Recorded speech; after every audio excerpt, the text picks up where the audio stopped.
usa sa ato nga konsehal sa syudad na abogada, may laki, may nakabang, dali madulan. She is no other than Attorney Carissa Faye Tolentino Maxino, who will discuss to us the salient features of the Republic Act 10121. No? Let us give her a big round of applause, please. Thank you kayo, attorney, na at least ikuhan yung ditabangan kabahin ninyo wala oras. Thank you, Sir Allen. I am Buta.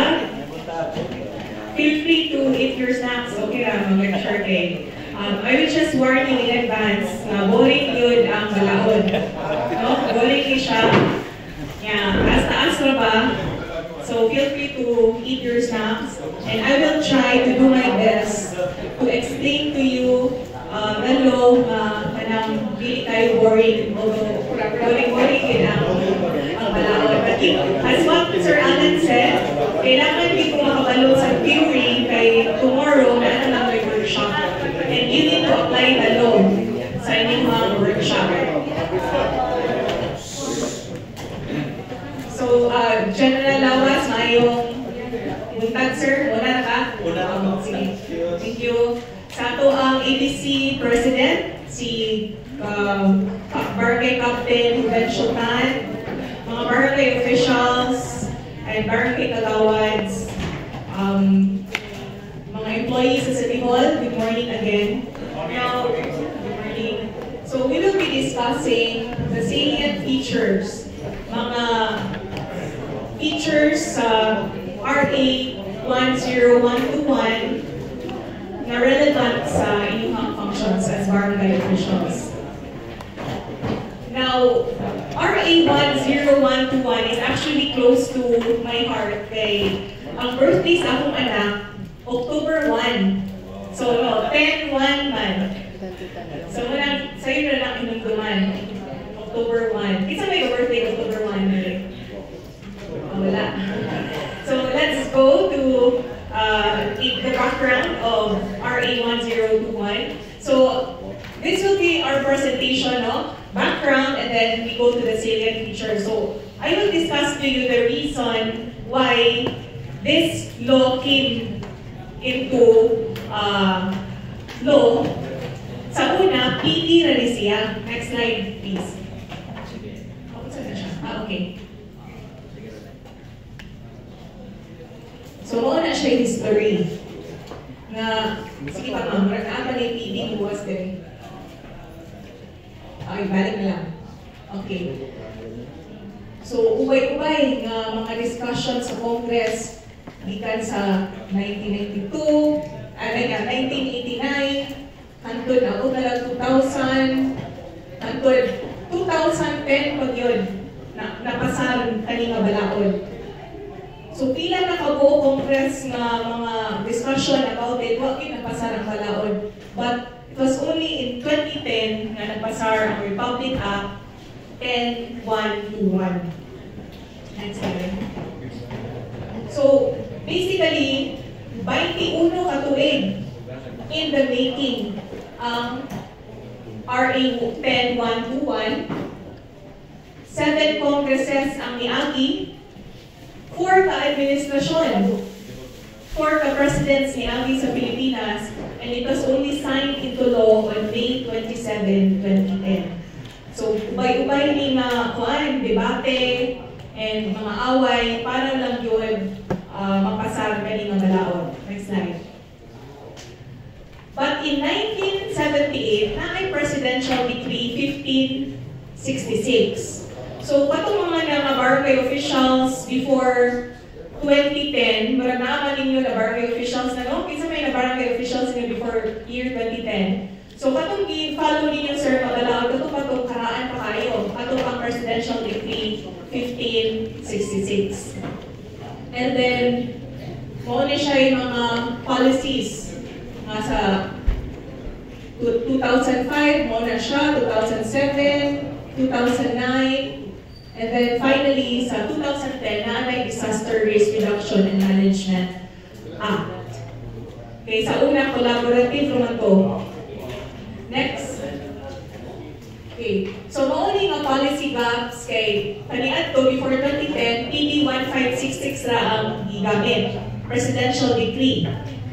Kaya kung presidential decree, that is different from a Republic Act. Kaya presidential decree ang presidente ang gahimo, or executive act ba. Kung sa syudad pa, more siya executive order. Dahil ang balaod, more siya ordinansa, kaya ang legislative gahimo. Mas powerful mong ang ordinansa bill or law. Oo. So, kaniadto walay institutional framework for disaster risk reduction.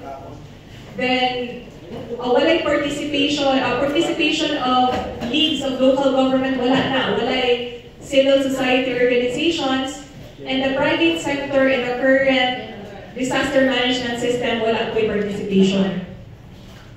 And then the local disaster management office, not a mandatory nor an optional office of an LGU. Wala pa na. Karoon na naman tayo local disaster management office. And then of course, limited powers and walay budget sa una for the OCD or the office of the civil OCD? Defense. Office of the Civil Defense. Kamo man ay gamit na itong budget. And then, use of calamity funds for pre-event activities, wala. Kay kaniadto, pag naay disaster, usa pa na ay budget.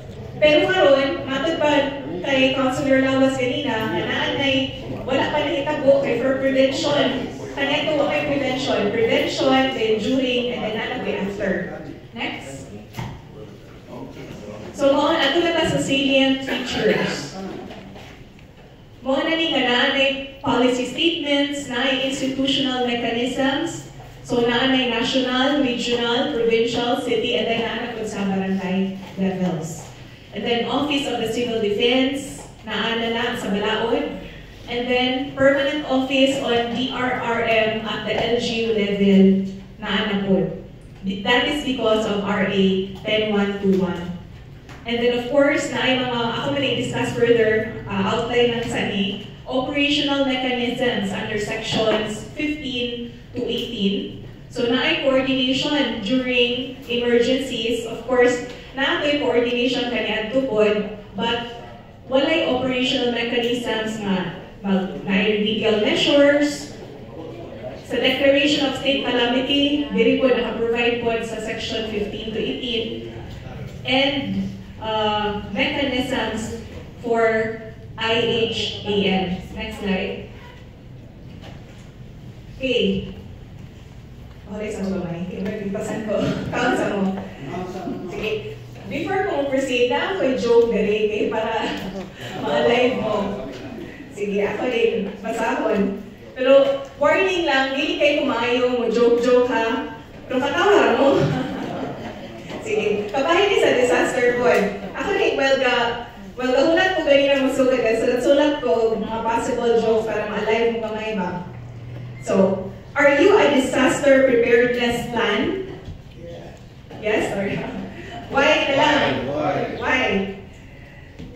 Kay sa imo ha, feeling safe and secure ko. Sige, go. So, padayon na ka, kay farmer na alive na mo gamay, kay we're na board. So, salient features, na participation, so participative, accreditation, mobilization, protection, and development of disaster volunteers. So, sa kani kabalaod, na-nagyoy provision nga na disaster volunteers, ginahatagan yung importansya. Okay, when it comes to disasters, makakita ka na agad kayong mga private sectors na willing na mag-volunteer, mag-tabang. So that's why they are being recognized now by the law. And of course, training and education in disaster risk and reduction. So muna ni karon na i-require ang atong LGU na i-train ang atong mga barangay officials and other sectors na involved ani programa. And then of course, there's funding And take note na ay prohibited acts. So we will discuss the prohibited acts so that you can avoid violation kay basi nagmakihaan niya mo si Bako kabahin aning sa disaster ng mga i-purchase. And then naapoy penal provisions nga moabot og 12 years imprisonment. So malagakot siya kung ako na violation. Next slide. Okay, policy statements on disaster risk and reduction management. So isa ka policy kanang polisiyan niya gideklarar sa balaod, upholding people's rights to life and property and adherence to internationally accepted principles, norms and standards for capacity building in DRRM and humanitarian assistance. Ako rin yung kasama na kay self-explanatory naman. Adoption of a holistic, comprehensive, integrated, proactive, and multi-sector approach in addressing the impacts of disaster, including climate change. So, holistic approach. Dili kay model ingon ni Kapitan eventually na dili kay mag-focus lang sa barangay sa tanan yun ang kanawon. And then development, promotion, and implementation of a comprehensive national disaster risk reduction and management plan. Ang national kanina trabaho, isa po na siya sa butang provision dito. And then mainstreaming DRR and climate change in national and local development plans and development processes like policy formulation, socio-economic development planning, budgeting, and governance. Pasensya lang kay I need to read them kasi hopefully required slides na approved po sa DRRM. Okay, another one, mainstreaming DRR in the peace process and conflict resolution. Naroon ko'y nasulat, anak, kabahig resolution na joke. Okay, para ma-align mo, sige, asa mo to. Okay. Okay. Murag, ikaw ang barangay resolution. Ano man? Sige, murag, ikaw ang barangay resolution. Kay pirmi nimong gi-resolve ang akong problema. Sige do. Ensuring DRR, so disaster risk and reduction, and CC, so na CC, climate change, gender responsive measures, sensitive to indigenous knowledge and respect to human rights. So basically, kailangan i-uphold nyo ang human rights. Strengthening capacity building of the local government units. So, decentralized powers, responsibilities, and sources. And then, kailangan i-involve yun ang marginalized and vulnerable groups, such as, isa na marginalized. Katong women and children, katong mga poor, urban poor, o mga pwede ka PWD. And then engaging the participation of civil society organizations, private sector, and volunteers in DRR. And then, of course, promotion of breastfeeding before and during a disaster or emergency. Tungod nga, nagit sa balaod nga i-promote yun ang breastfeeding, and of course, kailangan jud we have to set an example. Unang akong anak, 11 months, hapit na 12 months karon. Breastfeed na yapon bisag dagkong trabaho. So every 4 hours, mauligid sa balay, or kung dili magdala og breast pump. And I just hope na you're also promoting that sa inyong mga barangays. And nag-student ni Magdelia galing na mas maayo o nagi area sa inyong barangay hall ba, or kasi sa city hall ang magsugod, na area for feeding sa bata. Okay, isa po na siya sa required under the law actually, pero wala lang na-implement o parang for now.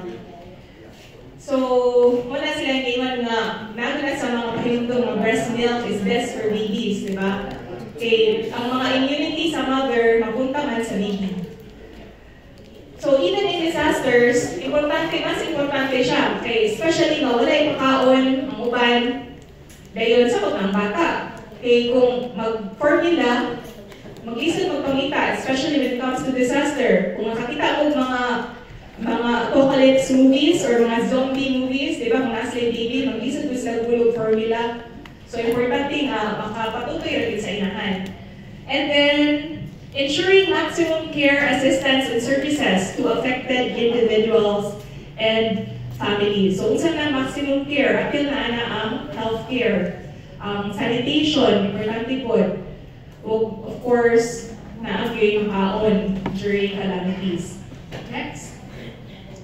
Okay, section 4, let's scope. Unsa may scope ani nga balaod? Provision for the development of policies and plans and implementation of actions and measures pertaining to all aspects, sa tanan na aspects, such as number 1, governance. So sa governance, apil na taan na kay naghimo ka tagbalaod sa city o sa mga barangays. And then of course, risk assessment and early warning. So dapat we assess the risk and then importante nga ma-inform na to ang atong mga constituents ahead of time para at least maka-evacuate or maka-prepare. Knowledge building and awareness raising. So muna siya, may seminar and hopefully sa inyong mga barangays, maka-seminar po mo kabahin ini. And then reducing underlying risk factors, kaya mga kahoy nga maghulugno when it comes to typhoons, di ba? Delikado nga matumbahan ng naimuagi. So importante yun nga, reduce ang mga risk areas. And then preparedness for effective response and early recovery.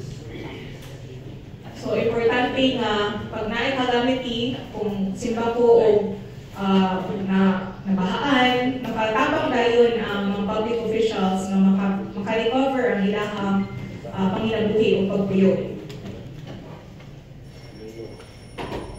Okay, institutional mechanisms. So there are 4 major institutional mechanisms na sa balaod. Number 1, DRRMC networks for the national, regional, or provincial, city, or municipal level. And then now yung mga komitiba, DRRM committees at the barangay level. I'm sure na naman mo anak, members of those committees. Okay. Now, local disaster risk reduction and management offices. So, isa po na sa gusto sa Balaod, Office of Civil Defense and Disaster Volunteers, as I've mentioned earlier. Next. Okay. So, isa sa institutional mechanism ang pag-usog or renaming the present Disaster Coordinating Council. So, ito akong i-mention ng atong presidential decree sa una, ang tawag ato coordinating council. Karon, iusog na, nahimo ng national, regional, or local disaster risk reduction and management councils. So, iwala na itong disaster coordinating council. And then, ihimo mga 4 posts of vice chairperson sa national and regional. And then, ipatasan, increase in the membership of the RRMC. So, i-enhance po ang functions. Okay, ang OCD administrator with the rank and privileges of an undersecretary. Ako na position. And then, the OCD can create necessary offices to perform its mandate under the law, and the OCD civil defense officers who are or may be designated as OCDRDs to serve as chairpersons of RDRRMCs as secretariat. Hindi mo na silang kaning OCDRC as secretariat. Although, kana siya, ayaw na kayo mo pag hunahunaan na national level na siya. Wala na rin nato. But of course, it would be good to know manaan sila. Okay? Institutional mechanisms. So, gi-abolish, no? Ang Barangay Disaster Coordinating Councils, as what I have said earlier. And their powers and functions, gi-absorb sa bag-o ng council. So, na-assume sa Barangay Development Councils, which will serve as the local Disaster Risk Reduction Management Council and Management Committee, and one of the committees under the Barangay Development Council. Council. And then another institutional mechanism, monitoring and evaluation functions. So, ila mong evaluate nila ang province, evaluate nila ang sa city, and then sa mga barangay. And of course, more empowered community and LGUs. Next. Okay. Mo, ilang sa tubig.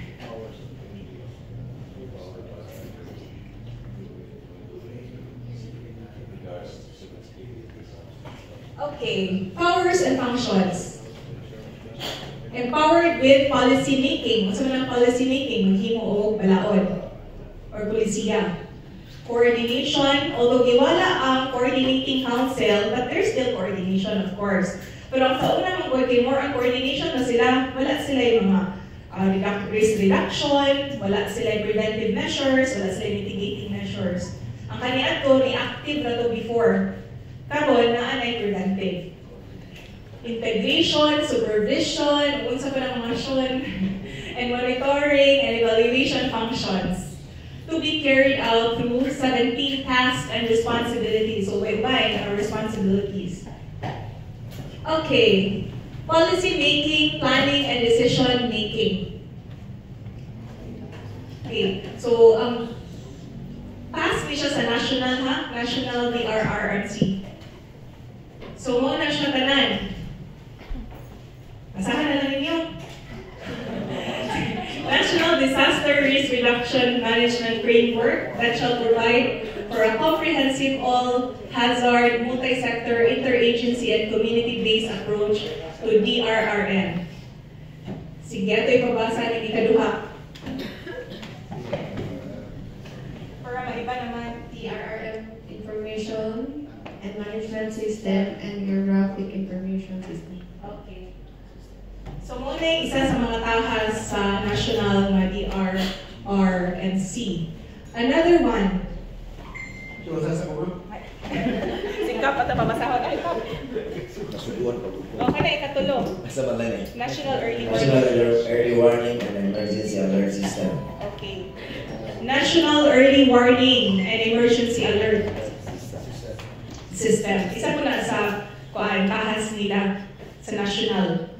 And then, ako nilabas sa last, risk transfer mechanism. Next. Guidelines and procedures on the local DRRM fund release and utilization. I-discuss na ninyo, I think this afternoon, ang guidelines sa pag-release. But of course, you should know, kabalo naman siguro mo nga 5% from your estimated revenues, no? Ako po na-discuss later. But ang details, sa lahi man ng balaod, you will also learn that. And then, assessment tools on existing and potential hazards and risks due to climate change in coordination with the Climate Change Council or CCC.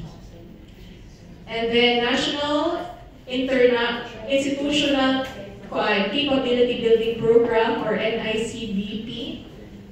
And then National Agenda for Research and Technology Development.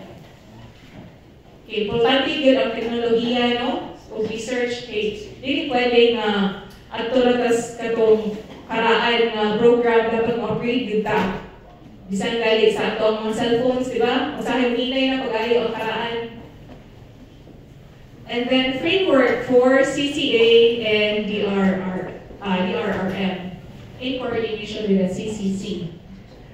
Okay. Ang katunay, ibalik sa ito, katunay CCA, wala ito lang ko na-mention, Climate Change Act na siya, malaon na siya, Climate Change Act ng CCA. Wala ka naman yung exam after. So, okay na. Next. Okay. So, isa sa mga tahas sa national, coordination, integration, and supervision. I-ensure nila, we have to ensure that the National Disaster Risk Reduction and Management Plan is consistent with the NDRRMF. Sila po ang mo-advise sa President sa Pilipinas on the status of DRRM implementation. So what I've told you earlier, di ba, ilang mga i-check hantod sa barangay level after i-report na nila sa President. recommend calamity area declaration and calamity fund allocation to restore normalcy in affected areas. And then manage and mobilize resources for DRRM, including the NDRRMF.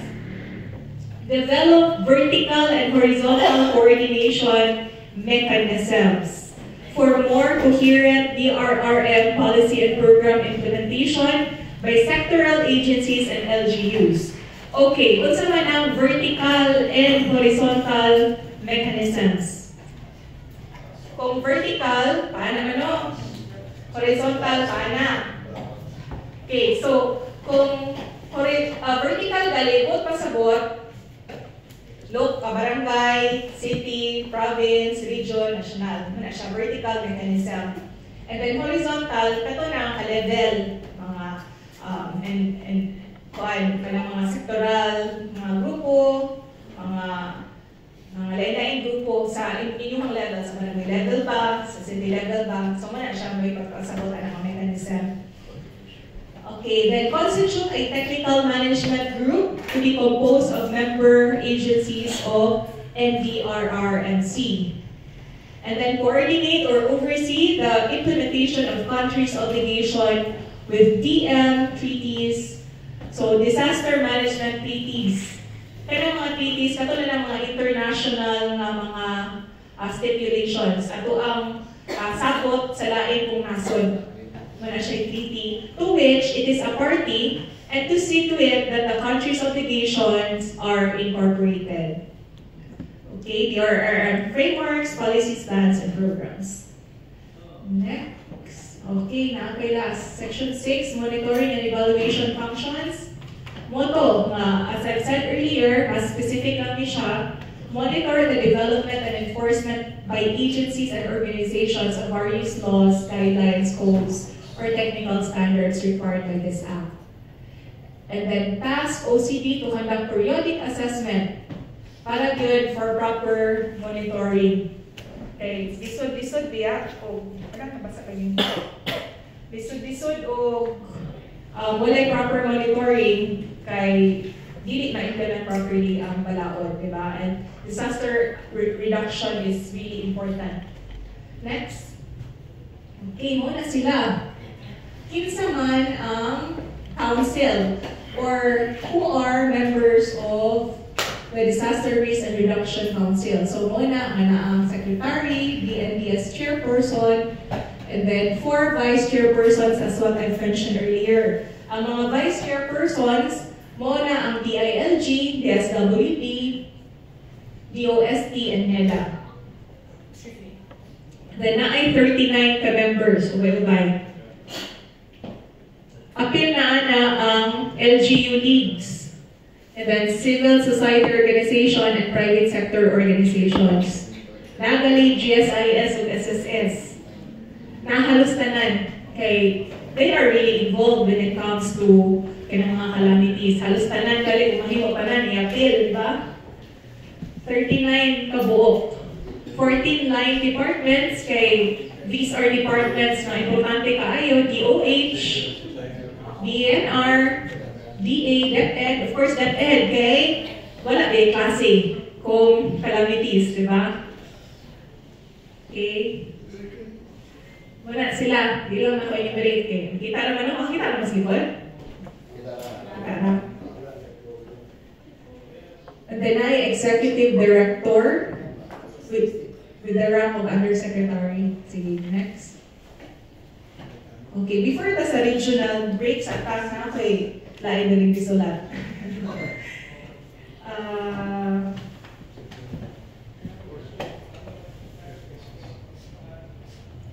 Okay, mitigation plan. Ikaw ba ang mitigation plan? Kay bisan unsa pay kalisod, naaman ka, murag, kung naa ka, ito, ikaw ba ang mitigation plan? Kay bisan unsa pa kalisod, naaman ka, murag, sayo, kung naaman ka, sayo na ang tanan. Mitigation plan. Okay, napailain. Emergency kit. Sige. Emergency kit ka ba? Kailangan mo tanan para malipay ko. Sana mo. Sige, next. Ako na siya, Regional Disaster Risk Reduction and Management. Okay, Chairperson, Regional Director. Vice Chairperson, so mga itong akong giingon, naapod sa region. Naapod ang DILG, DSWD, NEDA, DOST. So, lahi-lahi ni sila ha. Pag DILG, preparedness. Pag DSWD, response. Kaya mo, magunay mo, responde dahil, di ba? Naana. Kaya ang mga pagkaon, ang mga taka, ang mga tambal ka ng mga salina, kasi pa na, ang mga sulukan. Naana yung DSWD dahil. And then DOST, since kuan man sila, kanang sa transportation, then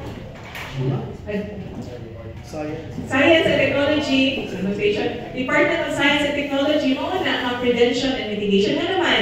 Hindi naman ang research and development, or R&D, or research and technology development. Manang sila may makaprevent. Kaya sila may na-technology bahin na ang Department of Science and Technology. And then NEDA, Rehabilitation and Recovery.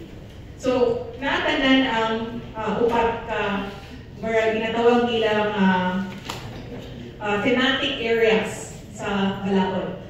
And then, unlike sa national, 39 sila kabuok, no? 39 sa region, 36 kabuok.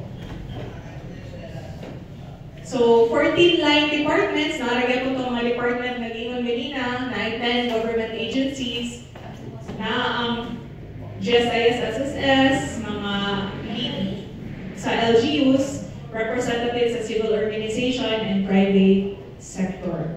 And then ang Secretariat, Regional Office na sa OCD, di na national. Next. Tani mo'y mas maayo, no? Kay, mas maka-apply sa inyo, ha? Kay provincial, city, and municipality man na coverage. So, kinsa man ang chairperson sa city, si mayor. Sa province, si governor. And then ang members, muna sila. Planning office, head sa LDRRMO, so sa Dumaguete, kinsa man, si Sir Allen. Head of Local Social Welfare and Development Office, si Ma'am Bilibet. Head of Local Health Office, si Tala, Dr. Tala. Head of Local Agriculture, si Ernais. Head of the Gender and Development Office, si kuan na Banji karon pero na-under magod sa DSWD ang gender. So kuan si Ma'am Lilibet. Head of Local Engineering, Veterinary, Local Budget, Division Head or Superintendent of Schools of VetEd, si Ma'am Salamangka. Highest ranking officer of the Armed Forces of the Philippines assigned in the area. It's my highest ranking. Armed Forces na ko ng PNP. Murag sa 302nd, magulo na sa Armed Forces, sa military. Dayon, Provincial Director or City PNP, City Chief. Yeah. And then Municipal Fire Marshal sa Bureau of Fire. Okay, President of the Association of Barangay Captains, si Kapitan Tan. Okay. Philippine National Red Cross, and 4 accredited CSOs and 1 private sector representative. Next. Okay, well, barangay level, muna yung pinaka-apply din ninyo, no? So you have to take note of this. Barangay level. Present BDCC shall cease to exist. Wala na to. Its powers and functions to be assumed by the Barangay Development Council, which shall serve as the local DRRMC in every barangay. So ang DRRMC shall be a regular committee of the existing BDC and shall be subject thereto. Ang punong barangay, itong mga barangay captains na nadali karon, shall facilitate and ensure the participation of 2 civil civil society organizations nga representante nila from existing and active community-based people's organizations representing the most vulnerable and marginalized groups in the barangay. Ano ba money? CSOs? So, make sure ninyo managi at least 2 nga mo-participate. Kung ba head ba sa inyong women, for example, or head ba sa inyong vendors, ambulant vendors, kung anong kalibay organisasyon may nana. Pwede lang ako, we can still consider them as marginalized. Pwede na, wala na bilong sa barangay mo. Kailangan yun. Kinanglan na sa barangay. Kinanglan na sa inyong barangay. Any questions about this? Feel free to ask questions. Okay, next. Okay, Local Disaster Risk Reduction and Management Office. So, naman ta? Sa city, sa barangay, naba mo? Or barangay hall gigamit? Barangay hall? O sa evacuation center. Okay, so responsibility. What's yung responsibility? Setting the direction, development, and implementation, coordination of disaster risk management programs within their territorial jurisdiction. The LDRRMO shall be under the office of the governor, city, or municipal mayor, and the punong barangay in cases of BDRRMC. So, ang head sa barangay, of course, ang barangay captain. It shall be initially organized and composed of DRRMO to be assisted by 3 staff responsible for administrative and training, research and planning, operations, and warning. Then, you should organize, train, and directly supervise the local emergency response teams and accredited community disaster volunteers. So, nana mo emergency response teams in yung barangay? Nana. Dahil ang mga volunteers, nana ba mo? Or wala pa.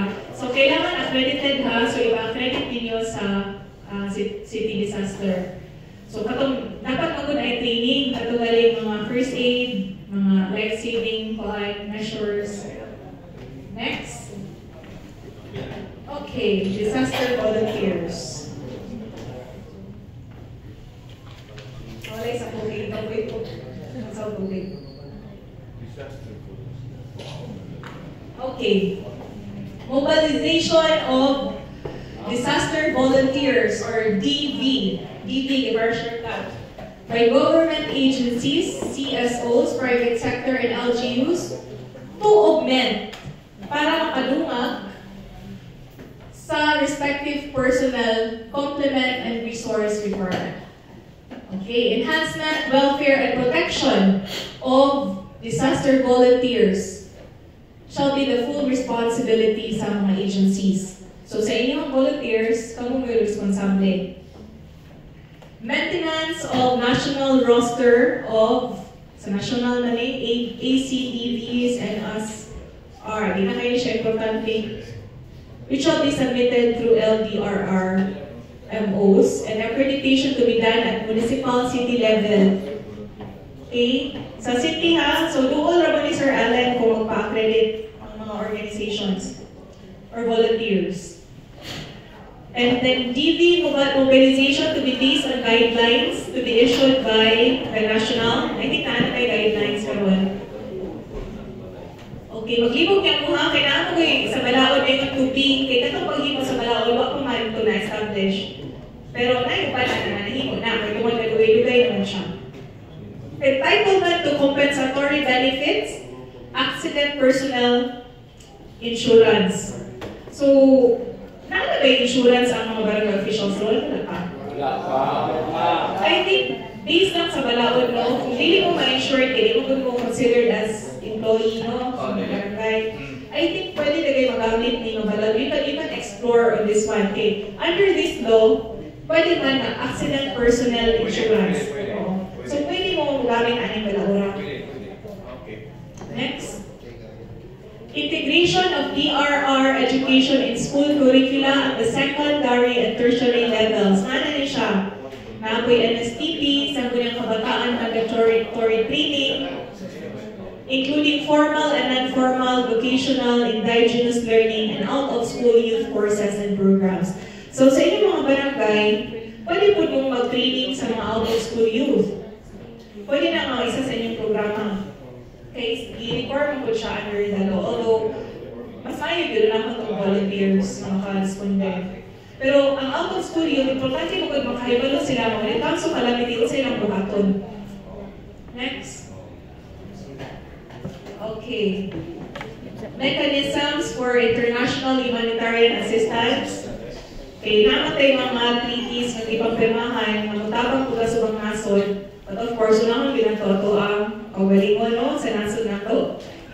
And then authorizing the importation and donation of food, clothing, medicine, equipment for relief and recovery of other DM and recovery-related supplies in accordance with the Tariff and Customs Code or GAA. So maka-import and makapangayo og donation, but na po ni siya mga regulations. Later ako lang ni-say-say sa mga prohibited acts. Importation and donation to be considered as importation donation to the NDRRMC subject to the approval of the President. Kaya po national man siya. So you can, pwede na you won't concern yourself too much about importation. Kasi sila may bahala ani sa national level. Next. Okay, funding. Dahil 30% national funding, later mag-gusto po tayo barangay. Sa national level, na ay National Disaster Risk Management and Recovery Fund. Okay, para sa training, procurement, expenditures, for relief, recovery, and reconstruction activities. And then aside na ay quick response. Ang quick response, 30% as standby fund for relief and recovery programs. Now, wala na naislutan nila 70% di siya, wala na nagtang sa slide. So, makabantay mo, mas nako ang preparedness kaysa sa response. Ano naman, wala yung gilingon na kung sa sakit pa, prevention is better than cure. Di ba? Mas mayong i-prevent mo kaysa adto na ka sa nanay nahitabo. And then na ay 1 billion pesos budget ang OCD. Ito kung gawin niya, legally na importante ang OCD, kinaan sila yung budget to implement this law. Next. Okay, local DRRM fund. Una to akong gawin kanina not less than 5% of the estimated revenue from regular sources. Unsa man ang estimated revenue from regular sources? Kaya ka-sure dali? Okay, so apil na inyong mga kita sa barangay and sa IRA. O, plus donations, pwede po. Muna siya estimated revenue. Pero estimate lang sa 5% para, saan na pag-estimate? Please put sa previous year, estimate para next year. And then, so muna ni siya, 5% para aning ang mga activities, pre-disaster preparedness programs, trainings, post-disaster, payment of premiums and calamity insurance. And then, ang 30% sa inyong budget, palihara po sa national at 70-30. Ang 30% quick response fund or standby fund for relief and recovery programs. So again, ang prevention, 70%, ang recovery, kung naanay sakuna or naanay calamity, 30%.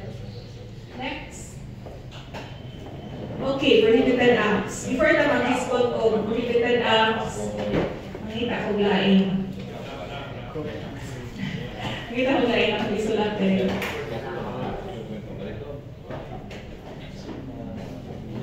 Okay. Guys, evacuation center ka ba? Kaysa imuha ko ganahan magpasilong.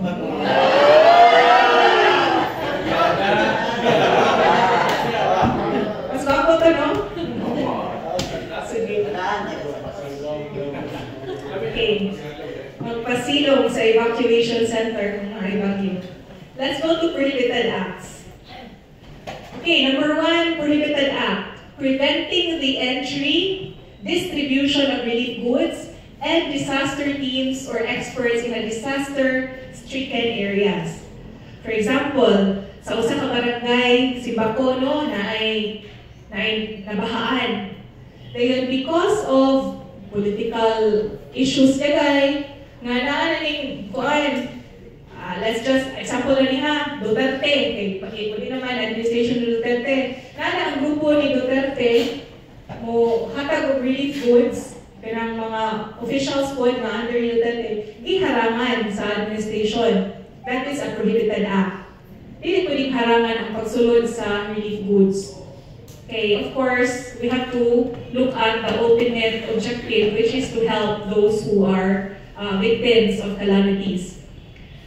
Okay, or bisan mga rebel groups, for example, hindi rin sila ganahan sudlan ng area.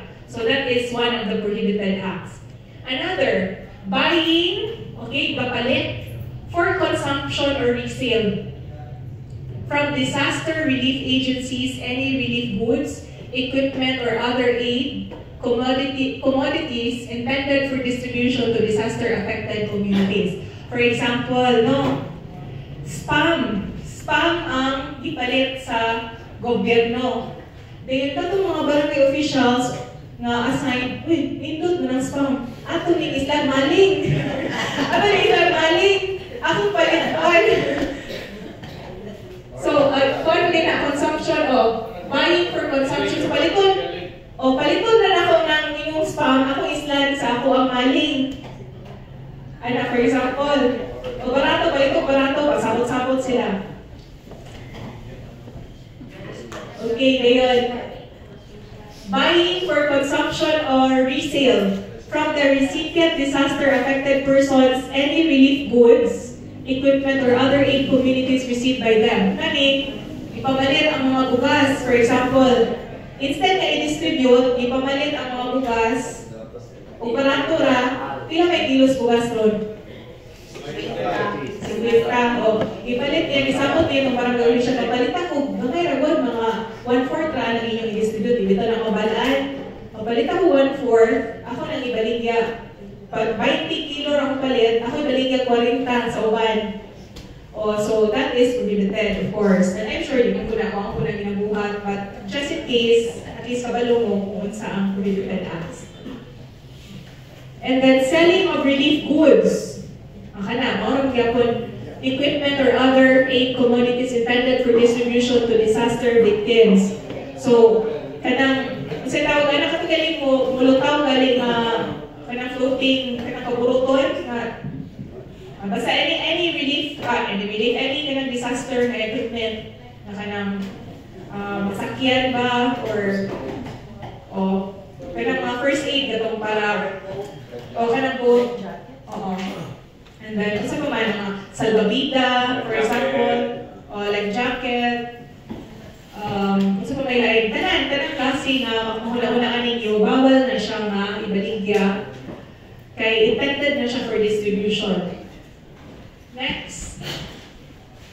Okay, forcibly seizing of relief goods. So, pangwaon, i-seize ni mo, hindi mo i-release, i-hold ni kay kanang barangay, iliam mo. Lina mo niya. So, bawal na siya. Repacking of relief goods, equipment, and other aid. Wala na-specify ang pala no? Pero just in case, really ablihan na lang. Especially if sealed siya, malitan. Pero okay lang repacking of rice, may distribute. Pero kato lang, naanag yung international na 5 kilos, really maayo nga abrihan, dili pa kung kag 1 kilo, din uban, ihatag, bisag dili, biktima. Substitution of relief goods. O mo ni, substitution Islan. Islan ni mo ang gobernador o lahi na NFA. Illegal solicitations by persons or organizations. So kani siya pwedeng makilaan ang usa ka organisasyon kunuhay na solicit siya kay para itabang sa mga nasalanta ng bagyo or kanang nabiktima sa baha. Dayon, modus operandi. So, pwede na sila makihaan po kung masakpan. Deliberate use of false or inflated data. So, ang mga barangay officials, no, instead na ang nabiktima sa sunog, kay pulo ra ka pamilya, i-20 ang report. Kay para ang extra, wala, para sa balik, no? Para savings.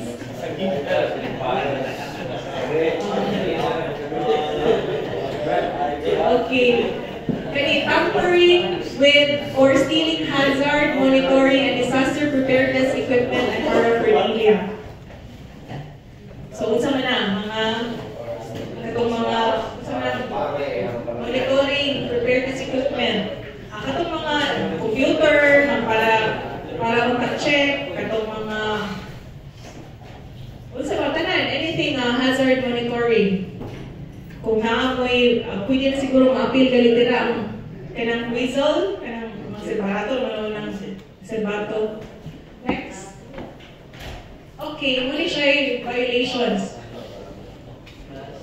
Fine not less than 50,000, nagwala ko no? Or any amount not exceeding 500,000 pesos. Depende ni sa judge. Pero ligid mo, kung ang balaod mingon nga 50 to 500, ang judge dili makahatag og award fine nga mo minus sa 50,000. Then napagoy or. So kung pasabot, pwede na bag-fine ra, pwede po nga napoy imprisonment of not less than 6 years and 1 day or not more than 12 years or both. So minimum of 6 years. But of course, kung na guilty nga verdict or guilty nga judgment, kung not guilty, wala po ni. Next. Okay. Kanino balaod, last na niya siya na slide. Hapit na di. May hapit na ko lang sa kusino, batong na. Sunset review. Sabi sunset review. Nakabuta ko sa balaod, sunset review. So, hapon ko nung ibuhat. Joke-joke ko doon. Ayaw ko din mo mag-fly, hindi mo joke.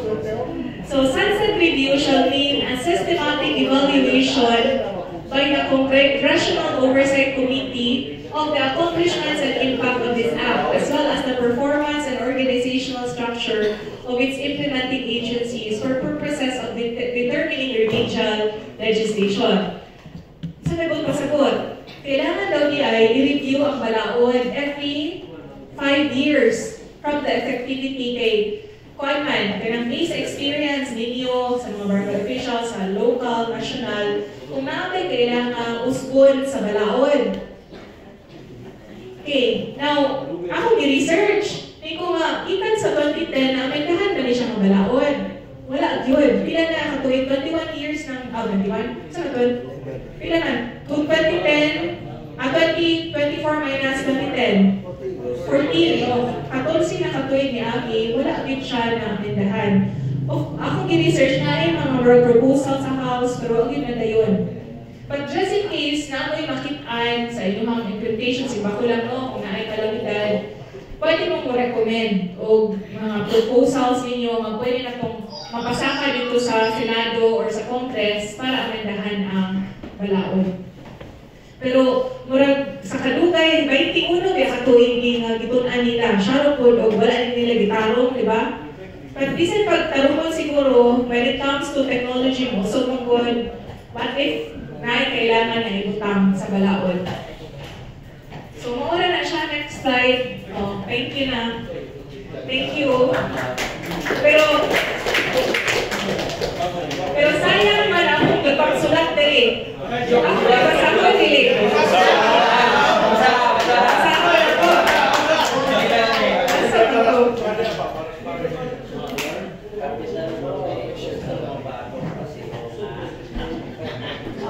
Kailangan kayo sila sa evacuation center ka ba, no? Nakahisgot ako, typhoon pa yung ngalan? Okay. Typhoon ba inyong ngalan? kay inyo mang gilupad, inyo mang gilupad sa kalipay.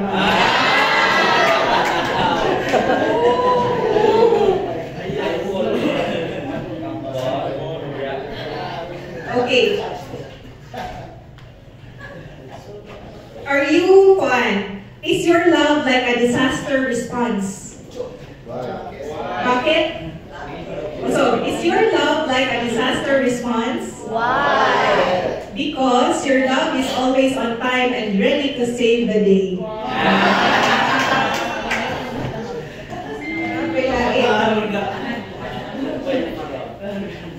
Murag na ako'y last. Duha na ako'y duha.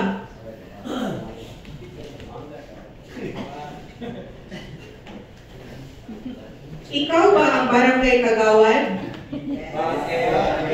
Hey, ikaw unta ang chairperson sa Committee on Heart Recovery after a heartache or pagbulag. Ay, last na yun. Okay. Na ba may plano para sa disaster? Bakit? Because I can't stop falling for you.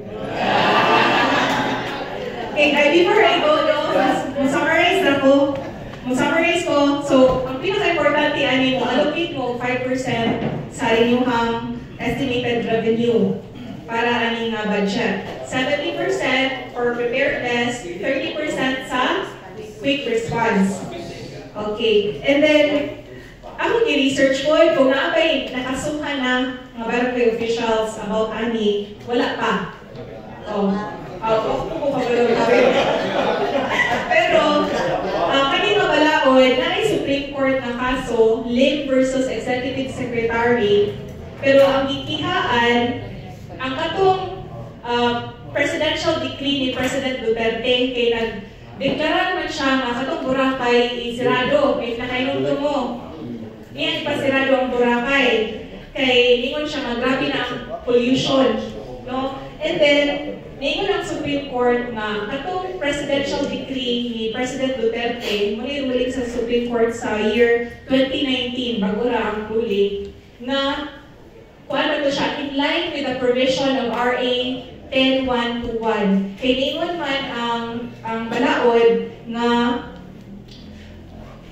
mufol ang presidential decree under the definition of disaster risk reduction and management. Kay usa man ang policies kabahin sa prevention sa disaster. So in line, so wala na to nakalabag si President Duterte sa balaod. So mo tayo ruling sa Supreme Court. So just so you know, nga naay usa ka kaso na sa Supreme Court mahingi-hingi, pero wala sa barangay officials. So hopefully namin mo nakatunan karong adlaw. And ma-apply ninyo ugma sa inyong workshop. Daghang salamat.